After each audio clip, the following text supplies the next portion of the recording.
Guys, things are getting very bad. We now have absolute, undeniable proof of a government conspiracy. The government is 100% lying to you. Let's go. Fox News alert. The Secret Service held its first press conference since Donald Trump was nearly executed on live TV. After stonewalling the media and congressional investigators for 3 weeks, Director Ronald Rowe made a shocking admission. Watch. Can you confirm that this was the first 2024 campaign event that counter sniper teams were assigned to the former president? It was the first time Secret Service counter snipers were deployed to support the former president's detail. The former president of the United States and the nominee as the Republican, the man who Democrats and the media have been labeling a clear and present danger to democracy, Hitler and a dictator, wasn't given Secret Service counter sniper teams at his campaign rallies for the last 2 years. That means when they put Trump on trial in Manhattan, every day when he returned from court to Trump Tower, there were no Secret Service counter snipers. The whole world knew Trump's schedule and location for 6 weeks in a city with thousands of windows and high rises. No Secret Service counter snipers. That means when Trump was in the Bronx, no Secret Service counter snipers. Anyone could have climbed onto a tree, could have gone onto a rooftop with a gun. What about when he went to the bodega in Harlem after court? He's enveloped by buildings, hundreds of windows, any one of which a rifle could have fired from. No Secret Service counter snipers. So why all of a sudden, after 2 years of no Secret Service counter snipers, they showed up in Butler? I just want you to notice something here that just what I want us to know, but it's not saying it, but you can imply that it's exactly what you want us to understand. Let's continue. And that was the rally where there was an attempt on his life. After the assassination attempt, the intelligence community leaked an exclusive to their friends at CNN, saying the reason they added counter snipers to Butler was because of an Iranian threat to Trump's life. But that doesn't make any sense, because there's been an Iranian fatwa out for Trump since he whacked Soleimani. That was over 4 years ago. So, as you can understand here, what you want us to understand is why the only time that they gave Trump, whatever campaign organization, the counter sniper, is the only time, it's that time that we had assassination attempt on Trump. And when the feds were pressed about this, they admitted there wasn't any new intelligence from Iran. What a coincidence. The Secret Service surrounding Trump's been an illusion. We believe these agents were in constant communication with each other using the latest technology we didn't even know about. Turns out the Secret Service counter sniper team in Butler never had radios that day. You mentioned that there were text messages from Butler ESU to U.S. Secret Service counter snipers. I'm curious if that is routine. What was the plan to relay information from locals to the Secret Service initially? What is the protocol? With respect to the counter snipers, they were using cellular or telephone text communications. Guys, you can understand how crazy it is. Secret Service are in a mission to protect the former president and also the candidate of Republican. But instead of using radio, which is like a direct line, as soon as you open the radio, everybody that has the radio can listen to the same moment, they can react the same moment. But they chose to use a text messages, which mean they can send a text message, and it's up to you if you were focused or not to know exactly if your phone was ringing or not, or even you got like maybe your phone was like a vibrating, maybe something. And you have to understand they are in a campaign, and everybody were talking, there were a lot of noises. How can you be so sure that when they needed you the most, they can send you a text message and that you can hear that message at the same moment, react? I don't know if it was like a group text message, I don't know. But it's tough. Take the phone, take the phone, click so you can see the message, and it might take you like a 10 second. Take the phone from your pocket, Open the phone. Maybe your phone was locked. You open it and you click on the message. You read the message. Then you have maybe to throw the phone down and try to look for whoever was like a threat. Guys, that's not serious. At this point, moving forward, what I have directed now is that everybody should be using the radio net. If you see a man with a gun on the roof, do you have time to text your counter snipers? Wouldn't it be a lot easier if you could just radio into their earpiece armed threat on the roof of the AGR building? That is exactly where Jesse Watters want to understand. He works for like a big corporation. He cannot say things that we can say. Are those counter snipers up on the roof just for show?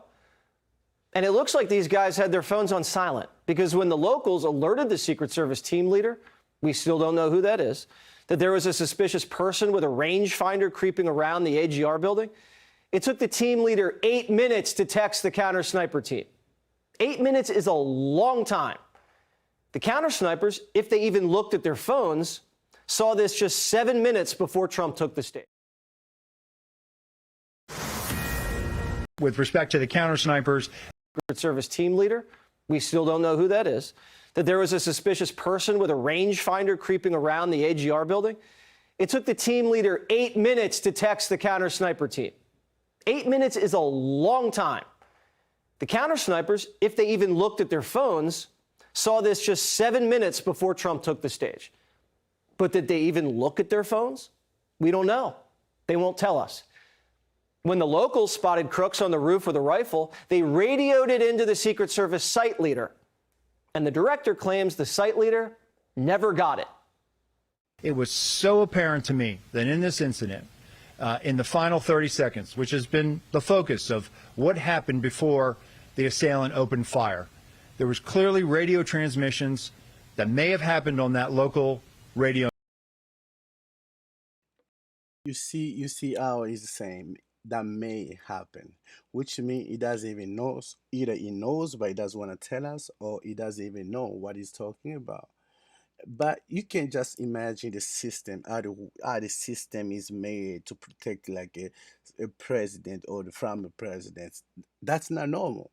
I think if we soon sometime because I'm a church boy, so sometime when I go to church and we have some work to do, we have a small radio that we buy from Radio Shack, and we are communicating each other the same moment. It's easy. You are listening to whatever is going through your frequency, like the channel.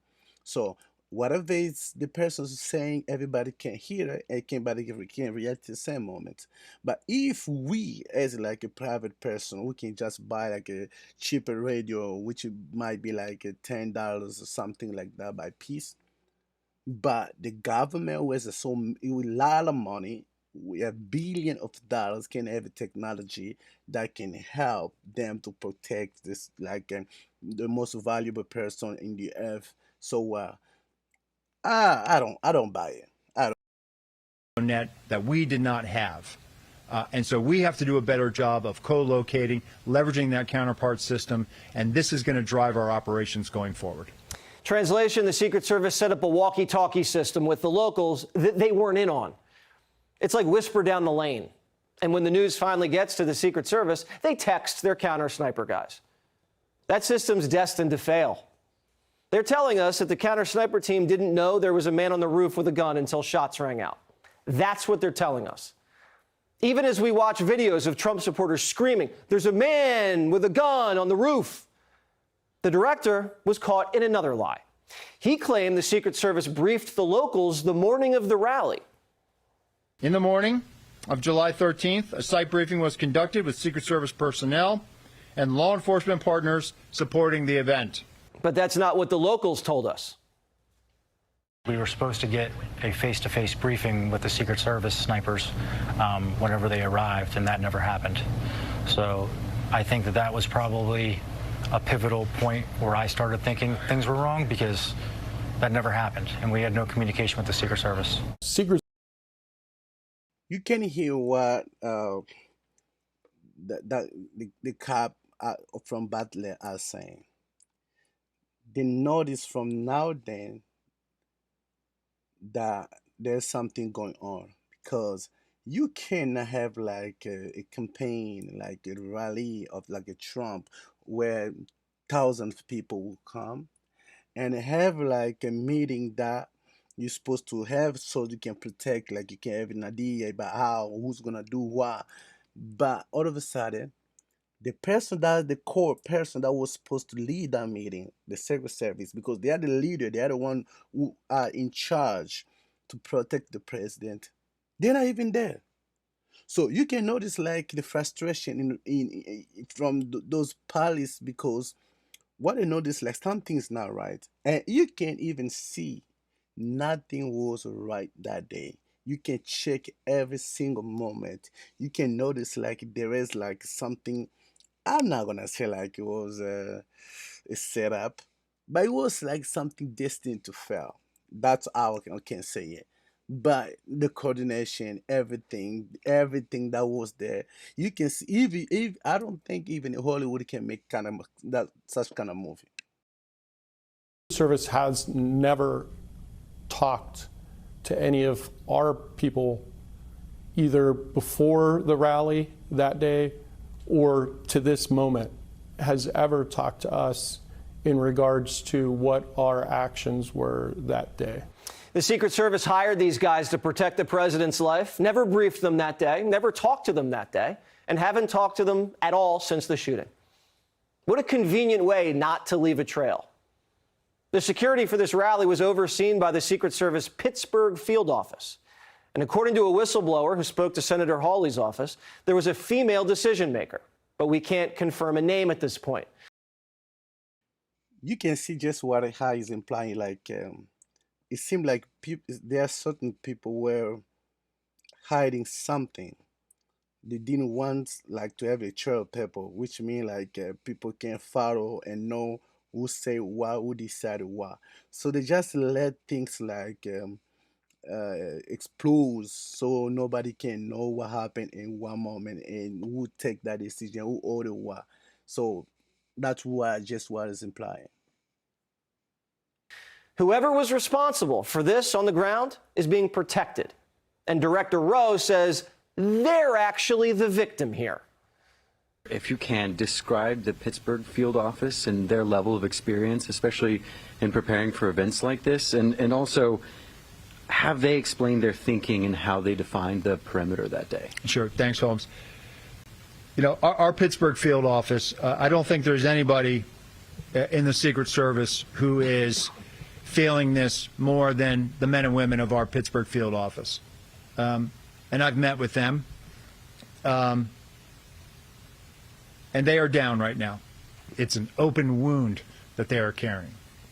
They are a very experienced office. And what I will say Here, the director, like the Secret Service director, is saying like the people of Butler are down. But you can hear in the previous video that the guy saying like they never talk to them. Even now, at that moment that they had a town hall. Nobody from the Secret Service talked to them. Can you believe like such serious matter? And some people were in charge, and you were working with certain people, and all of a sudden something happened very dangerous that could get Trump killed. Thank God that nothing happened to him. But instead of like talking to the police, even after, so you can talk to the field office so you can know what happened. But that guy is saying like they never talked to them before and after, which means they don't care because they know their answer is not coming from there. Because maybe I was just gonna say maybe don't get me to this. Maybe they know something that we don't know. is they are cooperating with the mission assurance. They are definitely down right now. Oh, they're down right now. The poor little Pittsburgh field office. Maybe we can get them therapy dogs. Trump almost took a bullet to the brain. He's the one with the open wound. And the only reason he's still alive isn't because of the Secret Service and the poor little Pittsburgh field office. It's because he got lucky and turned his head to the right. The entire Pittsburgh field office should be placed on administrative leave, have all their electronics seized, and be put under formal investigation. But the director hasn't axed anybody. And the people in charge of the Butler rally security are still doing security at rallies. And a new report from Real Clear Politics says the agents who swarmed Trump after he was shot, most of them weren't even his regular detail. Can you imagine? Can you imagine what kind of coincidence? How big is that thing was? I think, I don't know. I'm not gonna say it was staged, but it sounded like it. Susan Crabtree says the group was made up of various field office agents who don't train together. Is that why agents who surrounded Trump sounded so confused?